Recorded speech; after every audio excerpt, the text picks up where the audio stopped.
Englobamos bajo la denominación de comunicación pública de la ciencia actividades tan dispares como el conceder una entrevista a un medio de comunicación, emitir una nota de prensa a través de nuestro gabinete o publicar un libro de divulgación científica. Son tan distintas que cada una requiere que nos preparemos de manera muy diferente. Si como investigador nos preguntan con cuál nos sentimos más cómodos, probablemente la respuesta que ganaría por goleada sería la redacción de obras divulgativas. Se trata de una actividad que guarda similitudes con los formatos propios de la comunicación científica. Suele ser vista con buenos ojos por nuestros colegas y existen prestigiosos ejemplos históricos con los que resulta estimulante compararnos. En otras palabras, a ningún investigador le molesta ver en las estanterías de una biblioteca su último libro de divulgación al lado del origen de las especies o de uno de los volúmenes de Richard Dawkins. Una incertidumbre muy distinta nos genera el que un periodista nos visite en nuestro despacho para comentar nuestro último paper, por no hablar de tener que acudir a un estudio de radio o televisión. En todos estos casos, la incertidumbre se mantiene incluso después de que hemos salido del estudio o se ha publicado la entrevista, y solo finaliza una vez recibimos los comentarios de nuestros compañeros de laboratorio o departamento. Aunque cada vez con menos frecuencia, los resultados de estas interacciones suelen dejar al investigador con cara de circunstancias. Para que esto no ocurra, puede ser muy útil conocer las rutinas y los tiempos de trabajo de cada uno de los medios de comunicación. Saber qué se espera de nosotros y cuál es nuestro papel como fuente ayudará a mejorar el resultado final. Cuando hablamos de medios de comunicación de masas, nos estamos refiriendo a lo que tradicionalmente hemos considerado como tales. Esto es, la prensa, la radio o la televisión. A ellos debemos añadir hoy en día las respectivas versiones digitales de cada uno de estos. Podemos considerar tres aspectos que en líneas generales caracterizan el trabajo con los medios de comunicación. La primera, su capacidad para hacer llegar nuestro mensaje a un número muy significativo de lectores, oyentes o espectadores.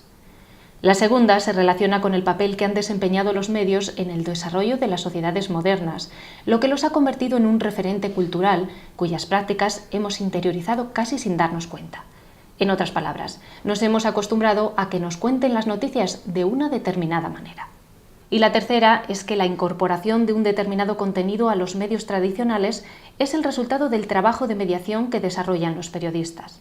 Aunque en los últimos tiempos Internet ha modificado de manera significativa el sistema de mediación, permitiendo el contacto directo entre la fuente y el público, la vigencia de los formatos y medios periodísticos tradicionales es aún innegable. Tener en cuenta estas tres características nos ahorrará muchos disgustos.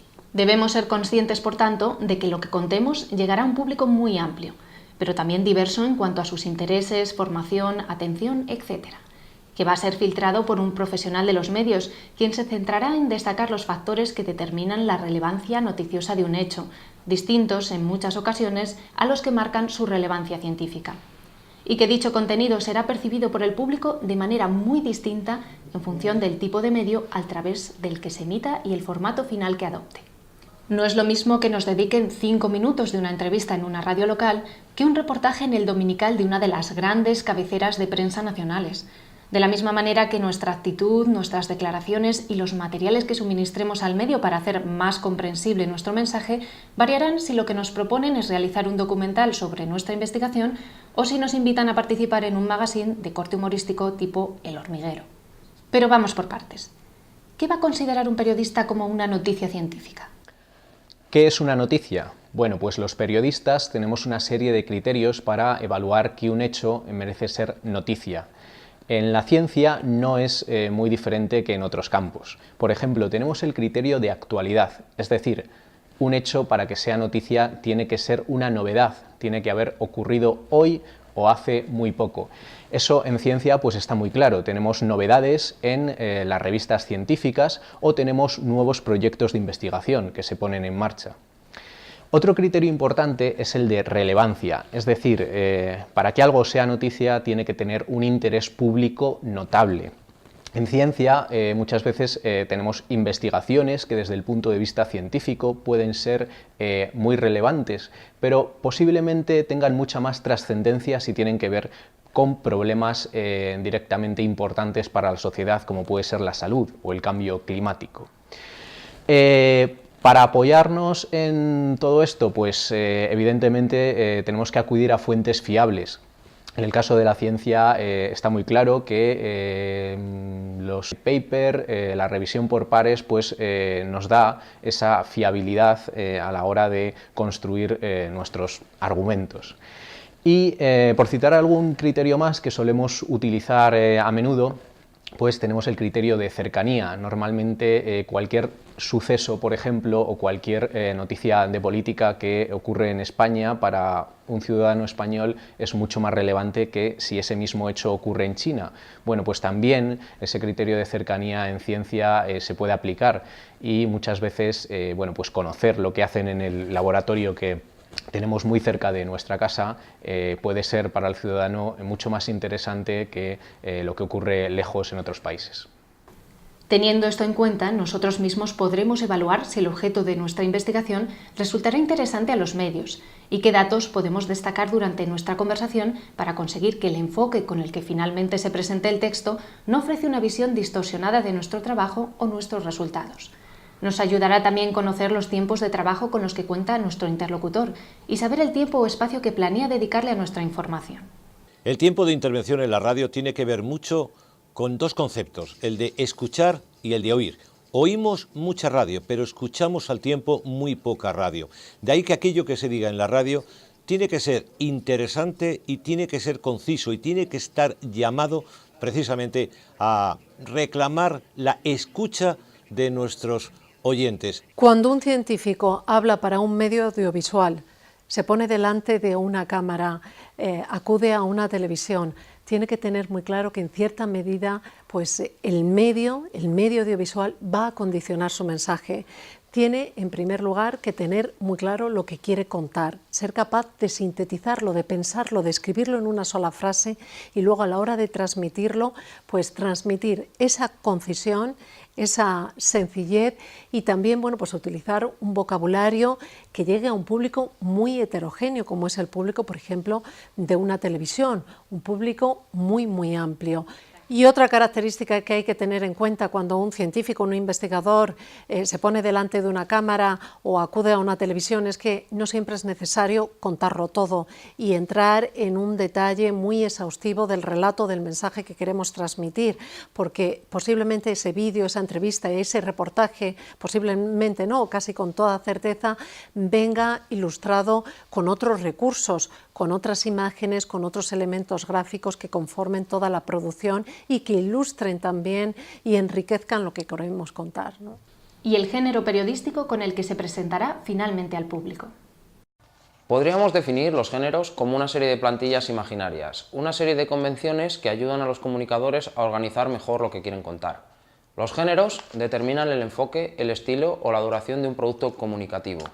Los más habituales son los géneros informativos como la noticia o el reportaje. La primera, por ejemplo, es más breve e impersonal, mientras que el segundo nos permite contextualizar la información y presentarla con un estilo más literario. Además de los géneros informativos tenemos también los dialógicos, como la entrevista, o los de opinión, como la columna o el editorial. Estos son aspectos esenciales que debemos considerar a la hora de plantearnos cómo podemos enfocar nuestra conversación con un periodista. Si añadimos las siguientes consideraciones, comprenderemos mucho mejor aún cómo se confecciona el resultado. A veces los científicos piensan que la estructura habitual de una noticia periodística no se acomoda muy bien a lo que es el relato de una investigación, ¿no? Porque están acostumbrados a los papers científicos que tienen otra estructura muy diferente, que son mucho más amplios, mucho más densos, con una gran cantidad de datos, con una introducción, un desarrollo.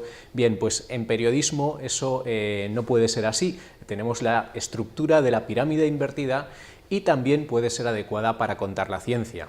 Por ejemplo, tenemos aquí un artículo periodístico de la Universidad de León sobre una investigación publicada en una revista científica que hace referencia a el análisis de las propiedades de la carne de alpaca, que es este curioso animal que tenemos aquí.